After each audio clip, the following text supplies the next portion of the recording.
Hi everyone, I hope you are doing well. It is Amir Hossein, and in this video going to simulate controlling a DC machine with a half wave and semi-controlled rectifier. To begin with, I open my simulink MATLAB. I add the DC machine block from power system library.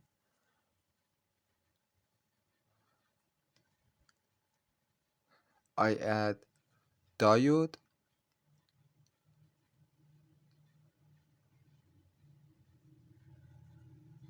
I'll add thyristors.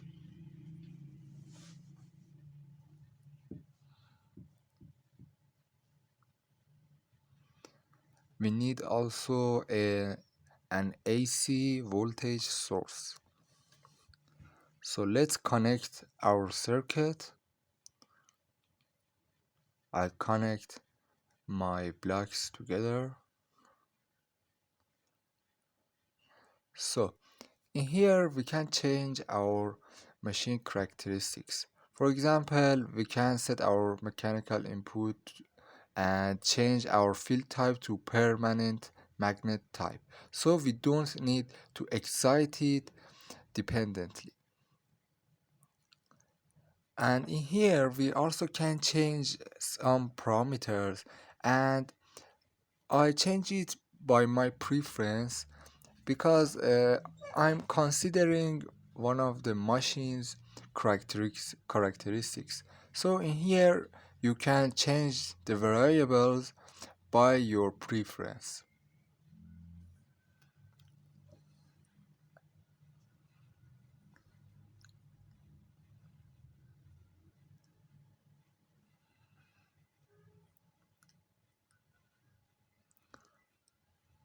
Press OK. And now I should connect the A plus port to the output of our thyristor,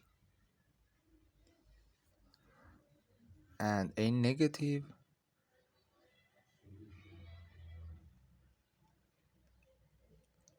We also need voltage measurement.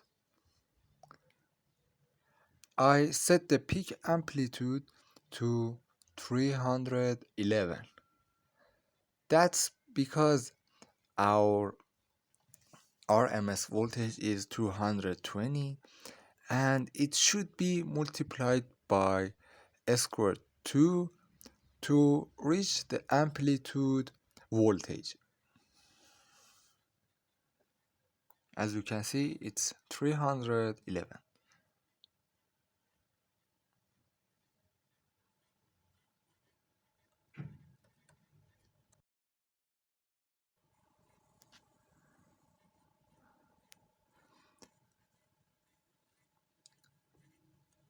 So here I'm going to measure the voltage of our thyristor.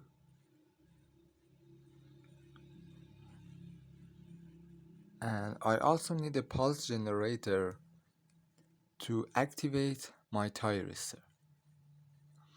And I set the period to 0.02 seconds because our frequency is 50 Hz. As a result, one period is 0.02 seconds. And I set the phase delay to A, referred as alpha. And I should define it in the as an integer in the callback's initial function. This is how I define it as a variable. So let's get back. We need a current measurement to measure our input current.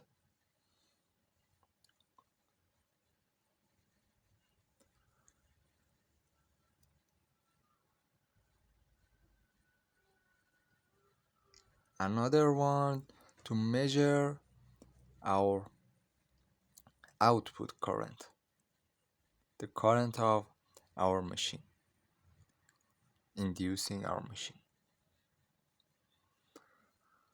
another voltage measurement for our diode.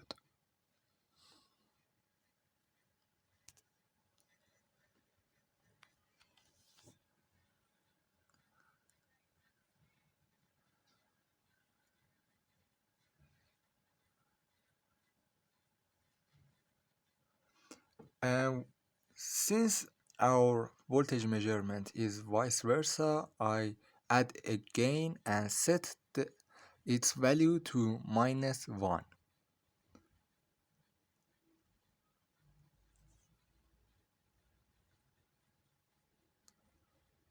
I add another voltage measurement to measure the voltage of our excitation for our machine.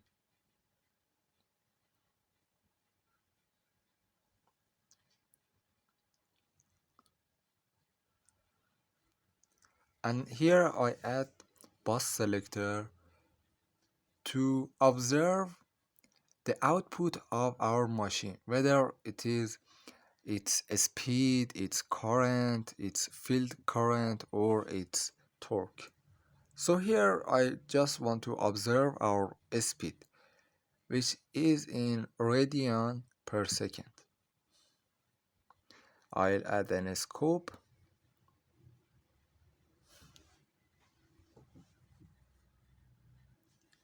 and don't forget to add a power GUI. After that, I'll add a power GUI. Here I need 6 ports, so I type 6.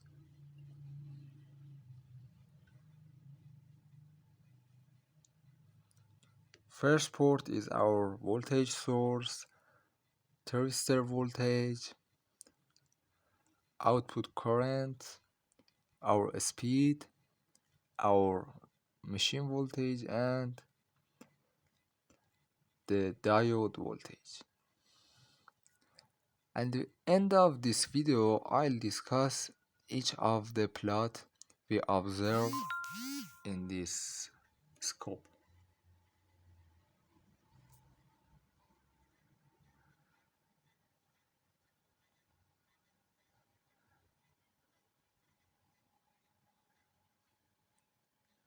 The scope, I should click on settings in logging and log data to workspace and save format as a structure with time. That's how we can save our data in the workspace. So we can analyze it by our scripts in workspace. Also in model configuration parameters,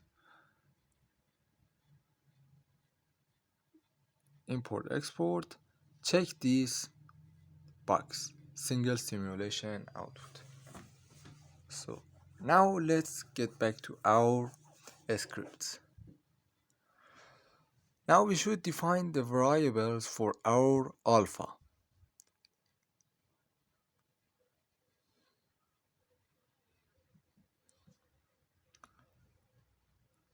I want to simulate it for 10%, 20%, and so on. This is 10%, that's 20%, 30%,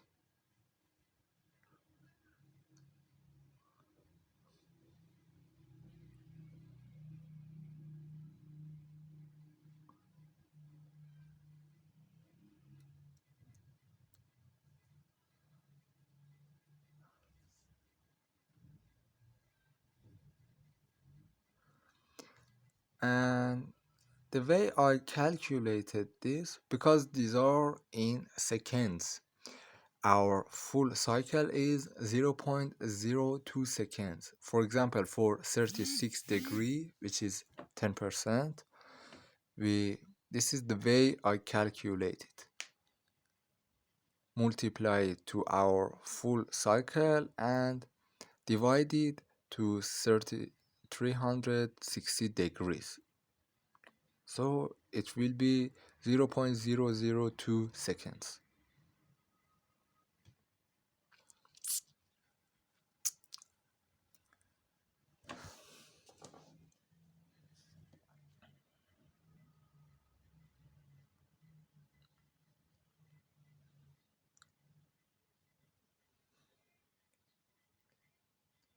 In here we should type our program name, which is DC motor underscore HWSC.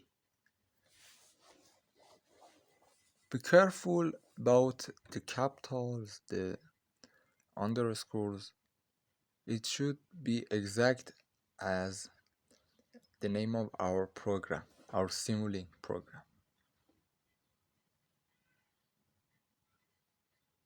So it seems to be all right. In the next line, I should type our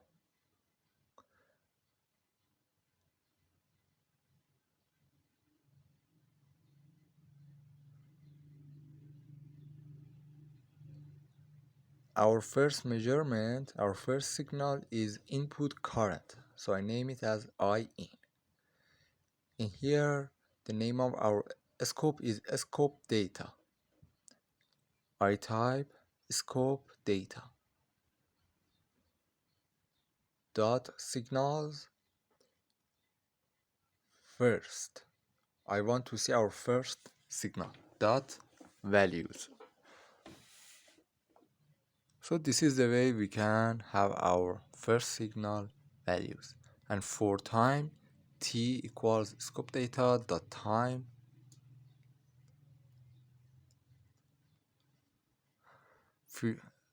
Plot it in our first figure.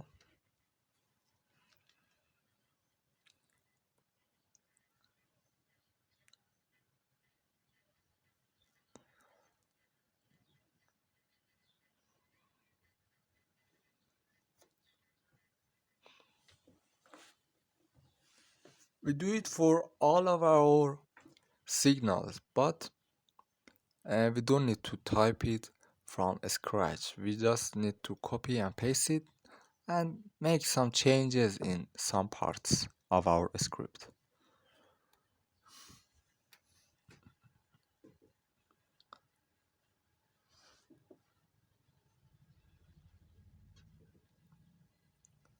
And at the end of this video, I will discuss each of the plots. So watch till the end.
It will show our plot for 36 degrees, 72 and 108 and 144 and 180 degrees.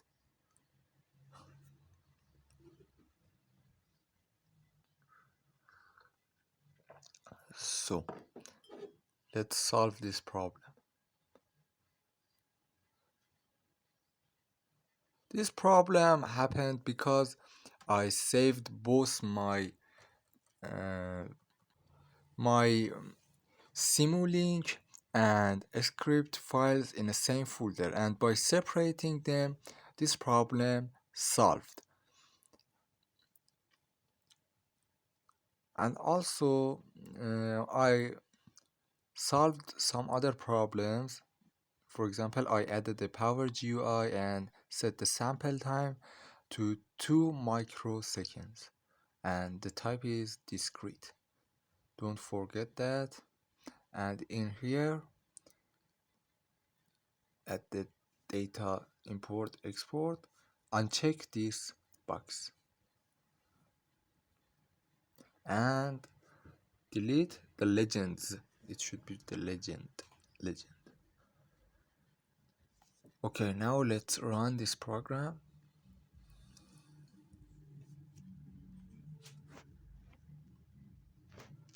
So it seems to be alright. I set our time, our simulation time to half a second, but in order to observe our stable speed, we should set the time to 10 or 20 seconds. So at the end, don't forget to increase the simulation time. But also I want to limit our horizontal axis in order to discuss and analyze it easier. So I type this script. I just want to observe from 0 second to 0.06 seconds, or maybe 0.1 seconds.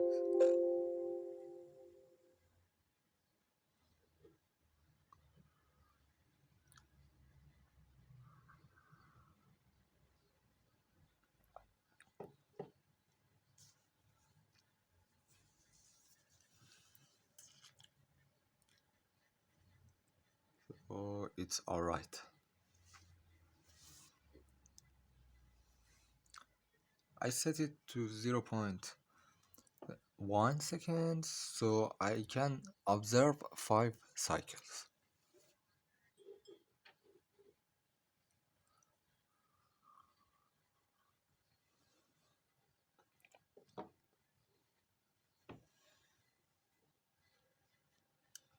I copied this script, paste it. For second signal, we are observing our thyristor voltage.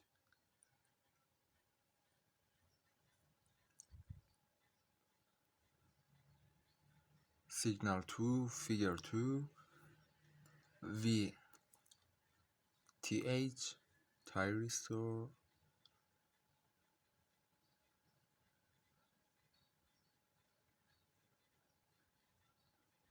Title is thyristor voltage for alpha changes.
Now I'll double check our previous code, type I out, which I want to observe the output current, and type here output current.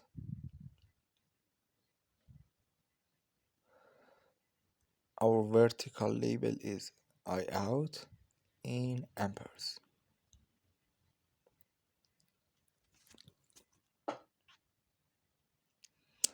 So let's type our next script, which we want to observe our, let's see what are we going to observe.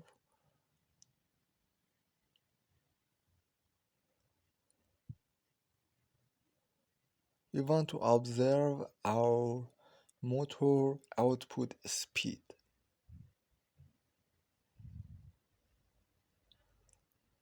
So I delete our horizontal limit because I want to see the speed for the whole time, because our speed stables about 10 or 20 seconds.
At the end of this video, I will put my scripts in the description.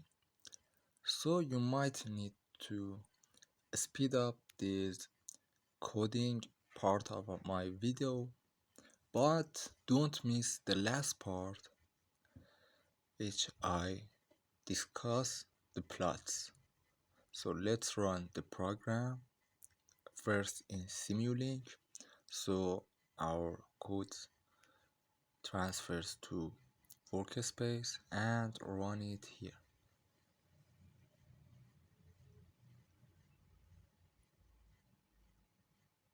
So actually it took a couple of minutes.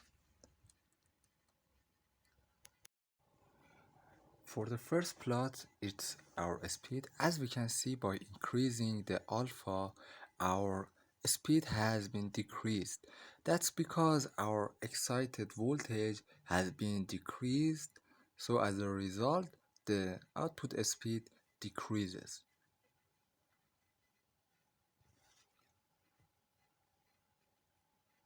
Plot is our input current for alpha changes. As we can see in the positive cycle, by triggering pulse to the gate of our thyristors, it directs and let the current flow from our source. And at the negative cycle, because of having free will diode, it doesn't let to flow current. And by increasing the alpha angle, the start point is later than before. The next plot is our output current for alpha changes. As we can see here, because the inductance of the inductor of our motor is quite high, the current tends to be more DC. And since by increasing the inductance, the voltage of our inductor increases and it can resist better for the flow. Next is our output voltage for alpha changes, both for and also our diode voltage for alpha changes, and the difference, it should be vice versa, but I guess I didn't set the gain to -1. If I did it, the plots would be vice versa, and the other would work in the negative cycle, and the other would work in the positive cycle. And the alpha effect is that by increasing the alpha, the delay of our internal pulse increased, and the thyristor directed the flow later in the higher alpha angles.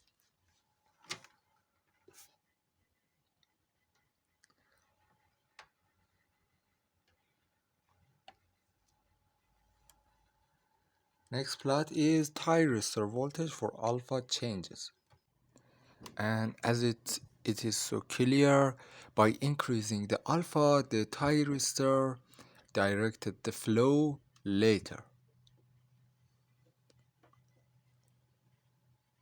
And it's clear at the higher alpha angles, it is much later than the first angle, which is 36 degrees. Thank you for watching this tutorial. I will upload this script in the description, and don't forget to subscribe me for more tutorials. Have a nice time. Goodbye.